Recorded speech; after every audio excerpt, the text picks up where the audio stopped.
This is a Nintendo DSi that has been customized to include an external switch interface with ports that allow accessibility switches to be mapped to the L and R buttons on the handheld. This is Phoebes from PL Tech Reviews, and in this video I am going to be trying out another 5 games on the Customised DSi to tell you whether or not the Customised DSi makes these games easier to play. Game 1, Heroes of Mana. Heroes of Mana is a 1-to-2 player adventure game published by Square Enix and rated 12+. So if you do want to still play it in multiplayer, there may or may not be certain ways that you can still do that.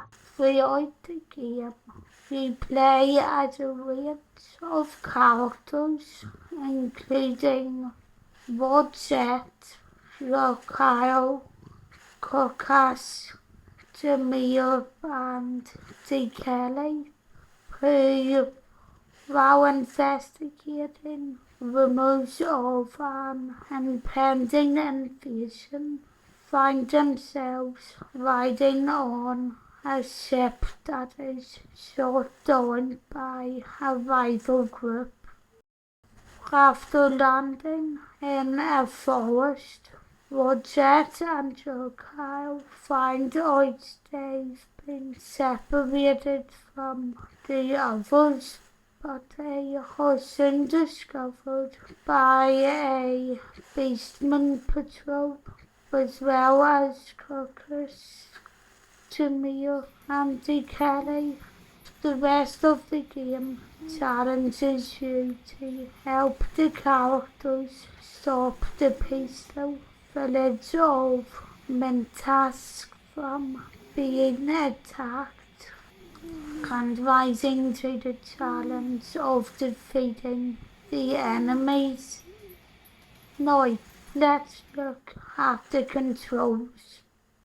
The game consists mainly of touch controls such as tapping, sliding and circling, but you'll also need to use the D-pad for scrolling the battlefield, the L or R buttons for rotating the battlefield, which the Customised DSi comes in handy for, the start button for loading game settings, the B button for fast forwarding through events and battles, the A button for accepting dialogue, and the X button for toggling a unit type. But how accessible does this make the game to play on the Customised DSi? Well, unfortunately this is where I'll have to give a bit of a vague answer. I have started and restarted this game at least 3 times now, and for the life of me, I can't really get into the storyline that much. Similarly, I've tried playing through a good proportion of the game on the Customised DSi, and sometimes I still can't get the hang of the controls, so I would definitely say this game is not one to play if you are feeling tired and just want a really relaxing gameplay session. Game 2, The Chronicles of Narnia, Prince Caspian. Based off the book by C.S. Lewis and the 2008 Disney film of the same name, The Chronicles of Narnia Prince Caspian is a single-player adventure game published by Disney Interactive and rated 7+. For those of you who aren't too used to the Narnia books or movies, this game in the real world takes place a year after the events seen in The Lion, the Witch and the Wardrobe, though in Narnia 1,300 years have indeed passed. Furthermore, since the events in the first game, an invading race of men have taken over and pushed the talking beasts out to the wilderness as the despotic king Miraz sits on the throne.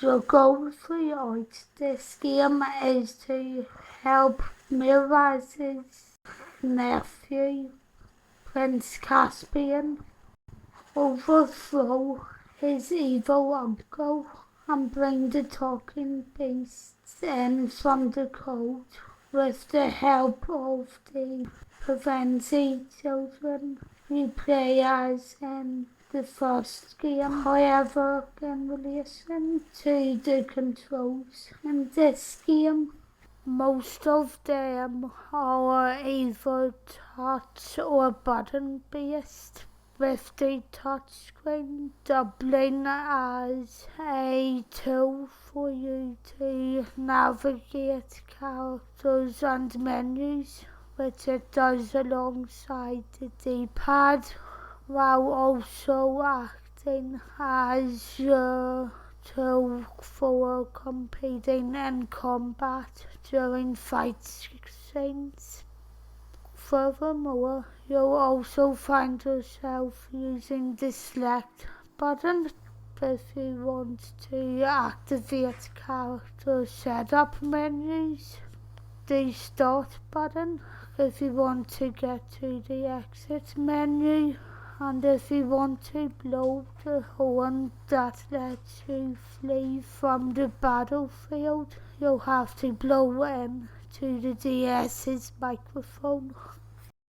And first, it has enough good pointers to it that I would actually put Chronicles of Narnia Prince Caspian in a list of games that you don't really need a customized DS to use.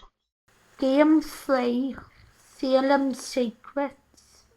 A single-player adventure game developed and published by Gunner Games.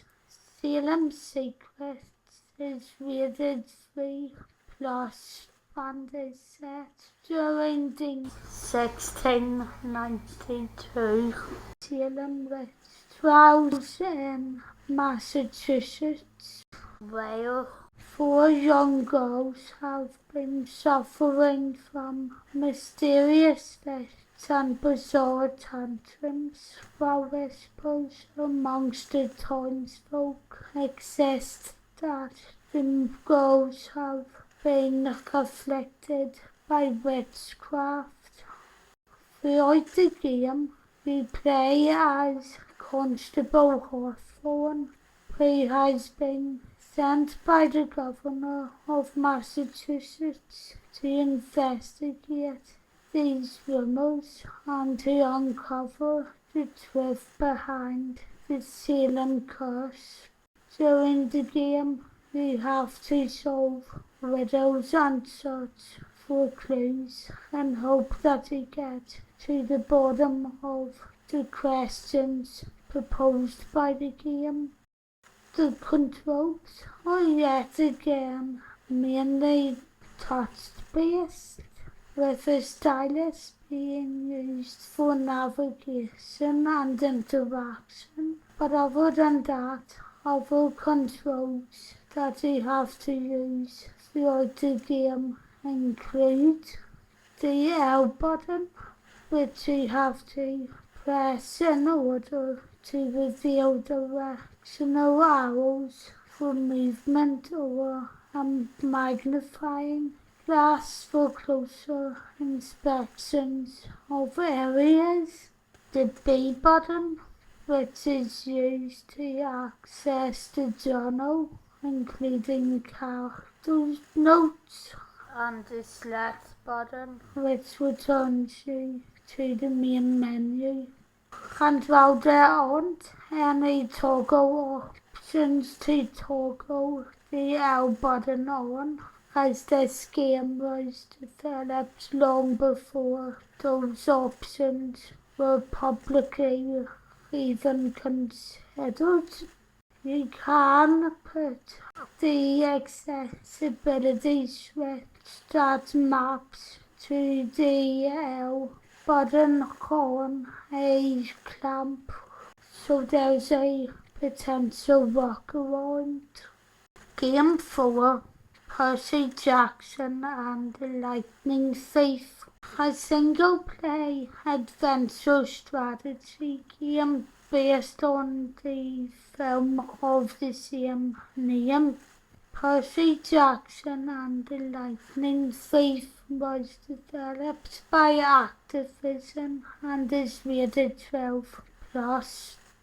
The game follows the story of 16-year-old Percy Jackson, who discovers he is a demigod and the son of Zeus after surviving an attack by a fury who has been doubling as his teacher. And during the rest of the game, you have to help him find his father's lightning bolt and return it to him, while also defeating monsters along the way, as the bolt was stolen by his evil uncle Hades.